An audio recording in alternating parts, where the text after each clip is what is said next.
राज्य के पूर्व मुख्यमंत्री और नेता प्रतिपक्ष बाबूलाल मरांडी ने पुलिस की कार्यशैली और उसे मिल रहे राजनीतिक संरक्षण पर सवालिया निशान खड़ा किया है।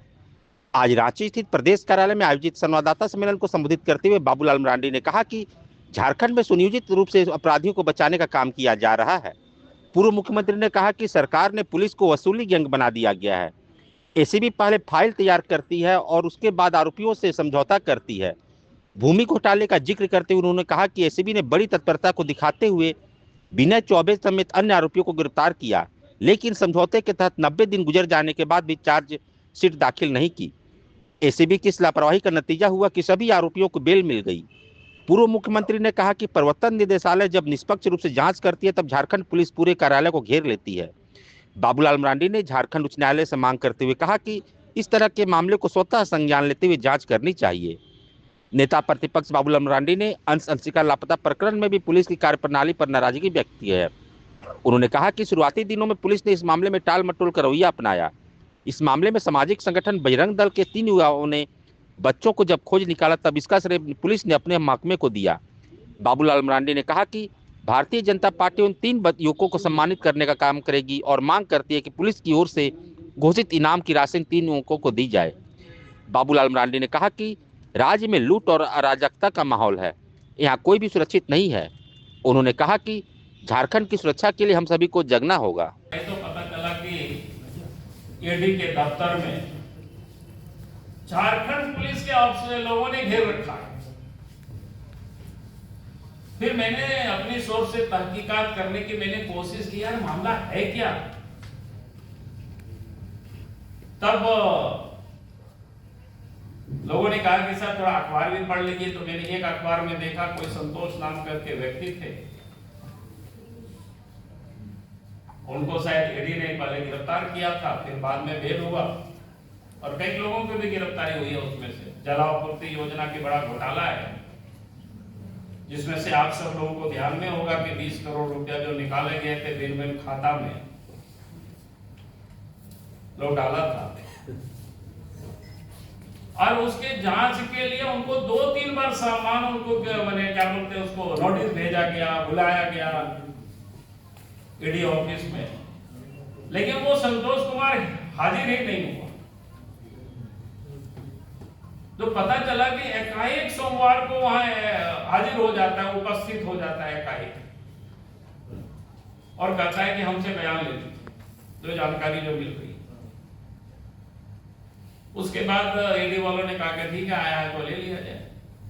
तो पहले जितना उन्होंने बयान दिया तो उसके ठीक उन्होंने उल्टा कहा, और तब जानकारी मिल रही है कि ईडी वालों ने उनसे कहा, अखबार में भी कई चीजें छापी है, और हमने कई लोगों से सवेरे से थोड़ा सा क्वेरी करने की कोशिश किया, कहाँ गिरा हुआ है मामला इसमें से, आखिर पुलिस ईडी के दफ्तर को क्यों घेरा हुआ है, क्या है मामला। तो पता चला कि नहीं, ईडी ने उनको कहा कि अगर तुम जो उस समय बात बोले आप पलट रहे हो तो ये सारे पैसा तो शायद उनकी संतोष की पत्नी के खाता में भी गया हुआ है। बोला कि पत्नी को भी हम लोग पूछेंगे,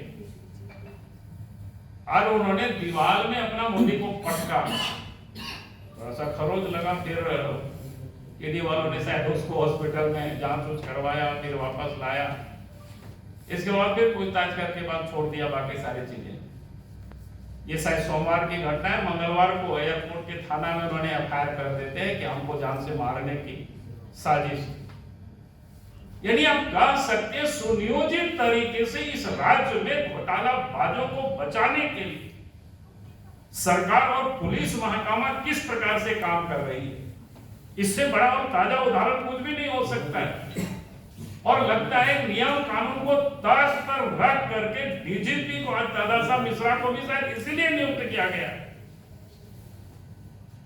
ये मुख्यमंत्री को बतानी चाहिए कि इस नियम के तहत उनको बनाया है यही काम करने के लिए, ताकि अपराधियों को बचाया जा सके, झारखंड को लूटा जा सके। और इसलिए मैं हाईकोर्ट से मांग करता हूं कि मैं हाईकोर्ट को स्वतः संज्ञान लेना चाहिए इस प्रकार के मामला को। अगर इतना बड़ा घोटाला हो, ईडी जांच करे और वहां झारखंड पुलिस अफसर वहां जाकर के इस प्रकार के घेराव करे, तो हाईकोर्ट को संज्ञान लेकर के मामलों की जांच करनी चाहिए। जो एसीबी तत्परता से गिरफ्तार करके हमने उस समय भी ट्वीट किया था और हमने सरकार को पत्र भी हमने लिखा था। रात में टेम्पू से फायर ढोआ गया, यानी उसको समाप्त करने के लिए, तभी तो चार्जशीट नहीं सबमिट हो रहा है। तो ऐसी मामलों की जांच सीबीआई से होनी चाहिए और हम हाईकोर्ट से भी कहेंगे, हाईकोर्ट को स्वतः संज्ञान लेना चाहिए इस प्रकार के मामलों को, क्योंकि राज्य में एकदम लूट मची हुई अराजकता की स्थिति है, कोई नियम कानून नहीं है राज्य में, ऐसा कैसे चलेगा? ये बहुत बड़ा अपराध है, बहुत बड़ा क्राइम है। इसलिए मुझे लगा कि आज मैं आप सब लोगों से बात करूं नए साल में, क्योंकि जिस प्रकार की मैं देख रहा हूं राज्य की हालत, अगर ऐसे ही चलते गया तो हम सब लोग कोई भी सुरक्षित नहीं रहेंगे। पुलिस भले उन्होंने बहुत बड़ी बड़ी टीम बनाई, दूर दूर तक भेजे, लेकिन मैं ये कह रहा हूं कि पुलिस ने दूर से देर से ये सारे काम उन्होंने किए। अगर त्वरित इस काम को किए रहते तो शायद, और मुझे पूरा विश्वास है, मैंने शुरू दिन से ही आप सब लोगों से जब इंडिविजुअल बात हो रहा था, मैंने कहा कि तुरंत तो ही हो सकता था कि तुरंत पुलिस निकलती, टोला मोहल्ला तो मिल जाते बच्चे। अगर कितना दूर कोई जा सकता है, कहां जा सकता है, तो इसका श्रेय अगर खोज निकालने का, तो पहला तो हमने कहा कि जो सामाजिक कार्य करता है, राजनीतिक कार्य करता है, या मीडिया के, इन लोगों ने पूरी तरह से दबाव बनाया। आम जनता को जिसको कहते हैं, लगातार इन 10-12 दिनों तक जिसको कहते हैं जागरूक, और उसके बाद अंत में अगर उसका श्रेय मिलता है आपके कारण, जैसे हर जगह लोग इस बात को समझने लगे कि हाँ भाई हमें इस प्रकार के बच्चे को कहीं देखना, कहीं पुलिसों ने लेके आए, तो रामगढ़ के जो सामाजिक और बजरंग दल के जो कार्यकर्ता हैं, जैसे सचिन प्रजापति है, डब्लू साहू है, सनी और उनके साथियों ने जो किया, उन सब लोग वास्तव में काबिले तारीफ है। और मैं कहूंगा कि इसमें से वो तीनों ही युवक एक प्रकार से हीरो बन सकते हैं।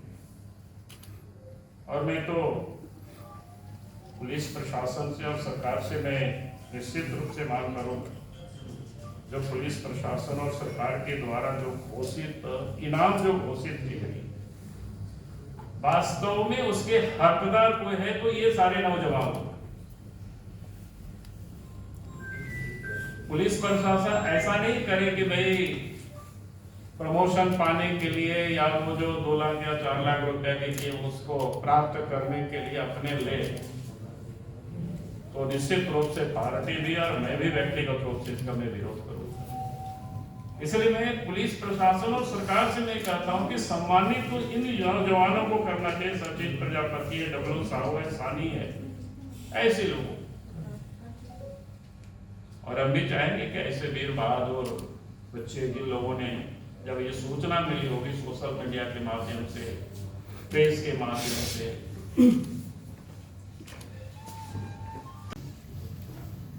झारखंड और खास करके रांची को पूरी तरह से आंदोलित कर रखा था 2 बच्चों की किडनैपिंग होने के बाद, अंश और हंसिका।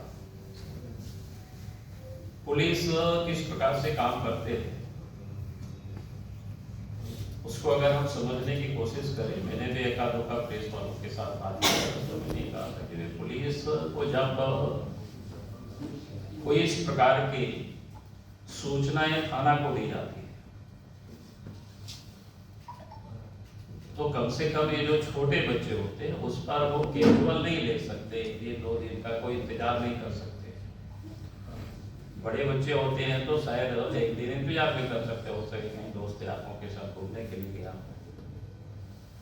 लेकिन जो 4 और 5 साल के जो बच्चे होते हैं वो कहीं दोस्त यार के साथ या हित कुटुंब के पास भी वो नहीं जा सकते। अभी लापता है 208 में, तो गुमला में 2-3 बच्चे लापता हुए, आज तक पता नहीं। ऐसे कई लंबे चौड़े न्यूज है, मैंने छोटा सा संक्षिप्त में आप सब लोगों की जानकारी के लिए मैंने रखा। और पुलिस किस प्रकार से काम कर रही है झारखंड में, या झारखंड सरकार किस प्रकार से काम कर रहे हैं, उसका मैं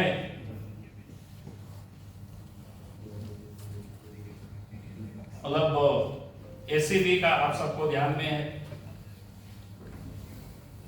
एसीबी ने किस प्रकार से तत्परता से इतना एक्टिव दिखाया, जिसमें विनय चौबे और कंपनियों को गिरफ्तारी हुई, और गिरफ्तारी होने के बाद भाई 90 दिनों तक चार्जशीट सबमिट नहीं किया, और इस कारण से उसमें जो मुख्य आरोपी था विनय चौबे, सुधीर कुमार दास, सुधीर कुमार फाइनेंस और मार्शल कंपनी के जो कर्मचारी नीरज कुमार थे, यानी चार्जशीट सबमिट नहीं किया। इस डिफॉल्ट के कारण ही लोगों को बेल मिल गई। भाई आप जिस तत्परता से उनको गिरफ्तार करते हैं, ये लोगों ने आर्थिक अपराध किया है, तो आपको क्या करना चाहिए? बिल्कुल 90 दिनों के अंदर चार्जशीट सबमिट करना चाहिए। उसके लिए पुलिस को, उसके लिए एसीबी को लगना चाहिए। आज एसीबी के डीजी कौन है, आज एडीजी कौन है, आप सब लोग ध्यान दीजिए। भाई क्या तमाशा हो रहा है। उसके बाद भी